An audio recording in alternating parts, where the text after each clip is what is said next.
Hey there, everybody in the FFBE Global Facebook group, and hello to everybody who sees this video on YouTube as well. Welcome to this week's Ask an Old Mog video, where we talk about questions and answers in a visual format, questions usually coming from the FFBE Global Facebook group, and try to go over those in a visual way to try and help people understand like mechanics of the game, and like new things, tips and tricks, like how to, all that kind of stuff.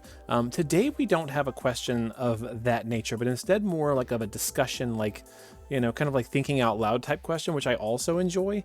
And I thought one that I might put my own little spin on, and try and provide some feedback for. So let's get into it. So this is a big question. It's actually a series of questions, and it comes from a post that I saw in the group today. For Clash of Wills, I just do level 1 through 99. I know you can make the boss stronger or add negative stats to your party. Am I wrong for not trying to rank high? It's kind of like a raid event. We all know who has to be number 1. Maybe I should understand the mechanics of Clash of Wills better. I don't know. If this was your question, I'm glad that you asked it. And, you know, after a year of playing Clash of Wills, you know, it's time to maybe think a little bit about, you know, how this event works and why it works. And so I'm glad you're asking it now that we've got a fresh Clash of Wills, you know, going on for 4 more days. If you haven't finished ranking up and getting as far into it as you can, you still got some time left. So let's think out loud about, you know, what this is all about. So I guess your first question, you know you can make the boss stronger and add negative stats to your party. So why would we do that? I want to just kind of show for anybody who doesn't know what he's talking about. If you click on the boss here, this is the screen where you select, you know, the modifiers and things, and notice your score bonus is 0% right now at base.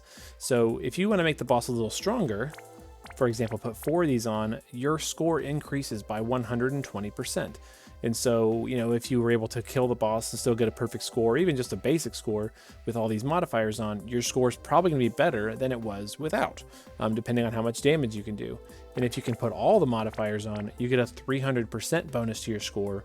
And as long as you can get a perfect score, which means a maximum damage, maximum amount of morale gain, number of turns completed, etc., all that stuff adds up, and you get a perfect score with all the mods on. And if you do, then you, like anybody else who can do the same thing, it gets to share rank 1. And so the question, like, should I bother with this or should I not, really boils down to, you know, kind of how you're playing the game, what you're interested in, what units you have, and things like that. So one of your points here, it's kind of like a raid event. We all know who has to be number 1. I assume you're talking about players who, you know, who pull a lot. I'm not going to call them names, but who pull a lot and have a lot of access to units and powerful equipment. You know, they have a name. I'm not going to say it, but there it is. It's not kind of like a raid event. So there doesn't have to be a number 1 because look, I'm rank 1. Anybody who can do this can be rank 1. It's just a matter of putting the right units together. Some of that is deciding to pull kind of like intelligently. Intelligence maybe not a good word. Selectively on like what units are going to be good when they're on banner. And so it takes a little bit of like knowing how these units are good, why they're good. And you're right, you should understand the mechanics of Cal better if you want to score well in it. Because it's very, very important to think when it comes down to how you pick and choose your units. So I'm going to go into this a little bit more. Let's talk about the mechanics. So morale is by far the most important stat for Clash of Wills. It influences how much damage you do. For some units, how much like HP barriers they give, how much buffs work. You know, there's all kinds of things that are influenced by morale. I'm going to show you what I'm talking about here. If you've never done this or seen the morale gauge, how to play. Let's click on help. Where is it? Doesn't show it on this screen. Okay, it shows it on the next screen. Here we go, morale gauge. So here's the morale gauge. It goes, you know, enemy side to player side. You start out with 95% morale and the enemy starts out with 105. And like actions that you do move the needle back and forth. You want to push it all the way this way so you can do the most damage to the boss with morale-based skills. And all of these things down here influence the morale, how that you gain through various actions. Here's some skills that get unlocked. All these like nodes are like skills that get unlocked for you and for the enemy based on that morale gauge. That's a very, very important mechanic. And you want to bring units that can fill the morale gauge. Sylvie's a good example of that. Krestic is a fantastic example of this. Roberta is a good example of this, as a unit who can, like, they just have skills that actively increase player morale. So it's very, very strong to have these units. But you also want to have units that deal damage based on their morale, like Kaito, Chizuru, Roberta with her Mystic Breath chaining, Sky with her Limit Burst, Sylvie with her Paladin's Clever Strike ability. There's lots of abilities that just get stronger when you have high morale. So it's very, very important. And I want to talk to you a little bit about my recent experience on this current Clash of Wills. So you see I've got Roberta on my screen. I've done 3 different clears on this boss using different units, and by far the strongest clear that I've had, the best run that I had, was actually not using Sky at all, but was using Roberta. The reason for that is on my Sky clear, which is my recorded clear on my score, I did 2.6 billion, wasn't really working that hard, and my morale gauge was like not even that far filled up. It was like 60%. Whereas on my Roberta clear, the morale gauge was at 0% because she was actively helping me fill morale instead of Sky, who wasn't. And I did more damage. I ended up doing 2.8 billion damage with Roberta and 2.6 billion damage with Sky. And Sky is very much so a stronger unit, but because morale was better with Roberta, you did more damage. So it's very, very important. Otherwise, you really have to gear and plan for each fight as an individual trial. Every boss is a little bit different. Strategies that worked against Treshin, for example, or Aldaba do not work against this boss, the Janisvara boss. It doesn't work. So it's very important that you learn what each boss does.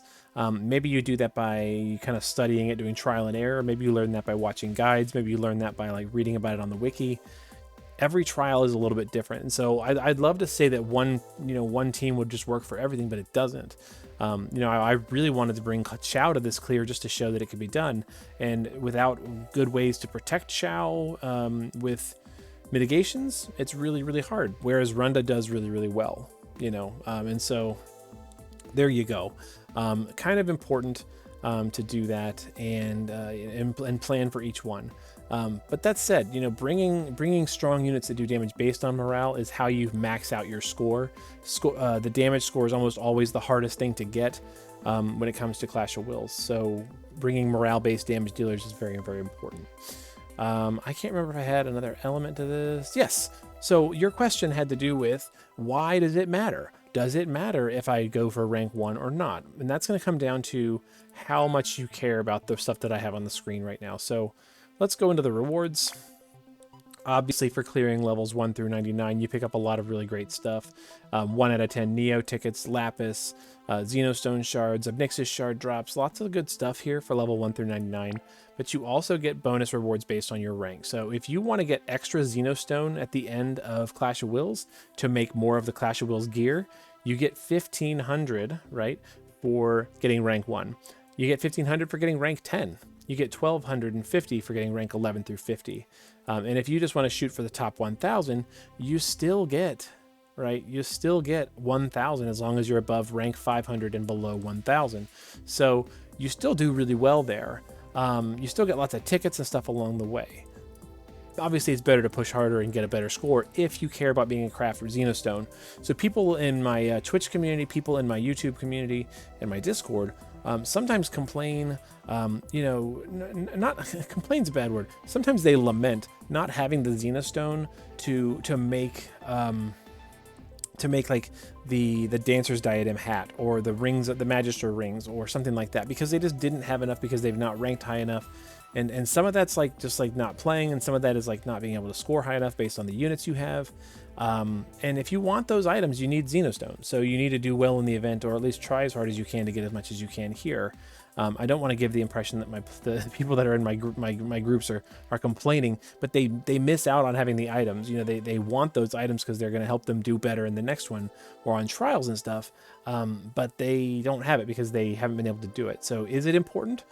Depends on what you're trying to do. If you want to build units that have flexible Clash of Wills gear because you can buy all the recipes and stuff like that, you're going to need Xenostone to do it. The rainbow tickets, not really worth it. I mean, they're going to pretty much give you rainbows every time. 3%, the 30% rainbow tickets, those are nice because you can use them on any banner. But again, you're mostly going to get 70% chance to get a blue crystal. Is that worth it? You know, 10 3-star EX tickets, those are probably going to get you blues as well. 100% STMR Moogle exchange. I think that's pretty good. That's pretty worth it. 1 TMR Moogle, we get 1 million of those. Metal Minotaurs, I do not care. So like half of these I think are really good. The Xenostone, I like the Rainbow EX tickets, STMR Moogles, and then the 30% rainbow tickets are pretty good.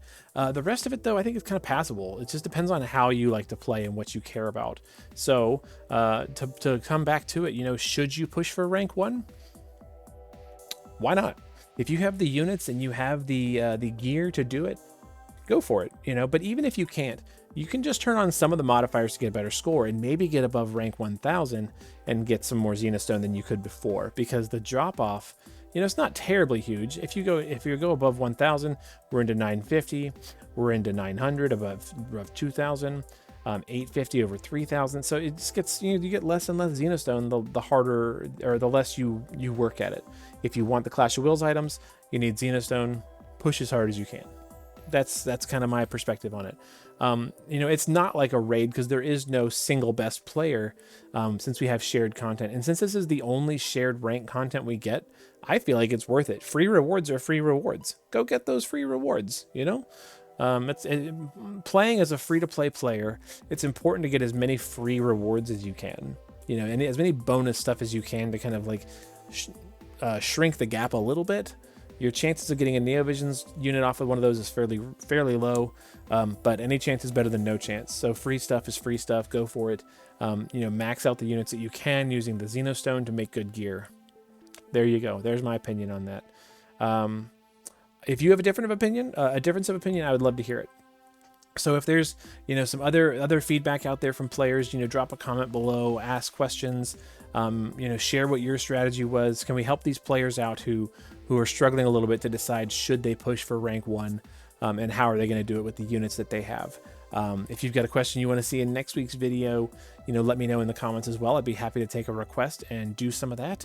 But for now, we're going to be done, and we will see you in the next one. Next Tuesday for Tuesday Preppers and next Friday for Ask an Old Mog. Take care, guys, and be good to each other.